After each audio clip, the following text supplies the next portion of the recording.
The Proclamation Act of 1763 was put into act by King George III after the French and Indian War as a way to keep colonists off of native lands to avoid conflict with them. This drew a line up the Appalachian Mountains and did not let colonists pass to settle or colonize anywhere to the west.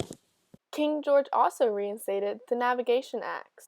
As opposed to the first time that these acts were passed, England now had the means to enforce the laws.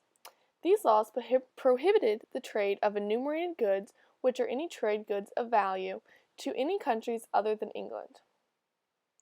The English government also passed the Writs of Assistance.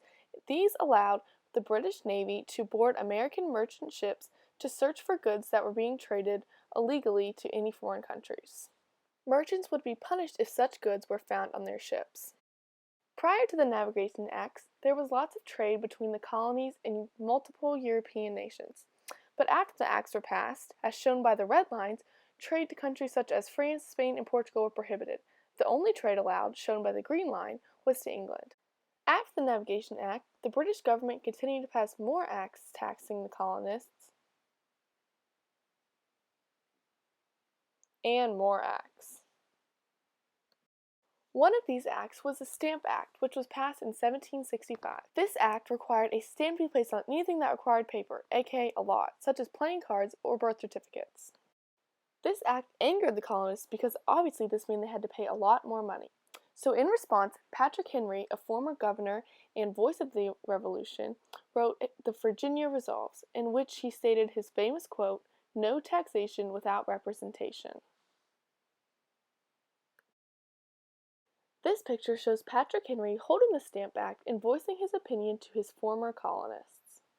Armed conflicts began to occur in the colonies in response to these acts. One of these incidents included the Boston Massacre.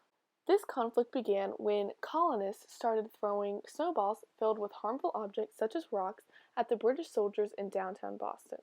The British soldiers then proceeded to open fire on the colonists, killing 5 and injuring a few others. Word got around that there had been a massacre in Boston, even though this many people would not be considered a massacre today. Benjamin Franklin was a very influential person in the uniting of the colonies. He participated in many movements to bring the colonies together as one. One of these included the Albany Plan of Union. This cartoon, Join or Die, came out of that plan as it attempts to show all of the colonies united together, although in pieces, as one snake. The concept of the colonies uniting as one is what allowed them to break off from Great Britain and become their own nation. The First and Second Continental Congresses also represented this. In the Second Continental Congress, the colonists write the Olive Branch Petition, in which they asked King George to please acknowledge the requests and make peace with them because they really don't want to have to go to war with England. As shown in this picture, the colonists are really trying to make peace with England, but England basically says screw you. Thomas Paine, an American political activist and philosopher, writes his book Common Sense, in which he asks the question, how can a small island rule an entire continent?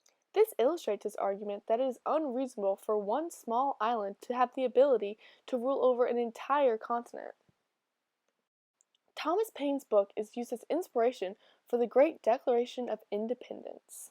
The Declaration of Independence was an unprecedented document written by the colonists in which they stated all of the reasons they felt the need to free themselves from the rule of Great Britain and become their own nation.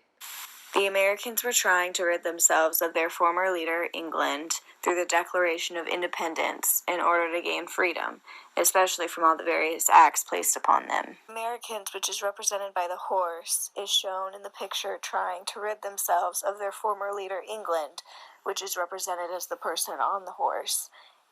The Americans are trying to gain freedom from their rule.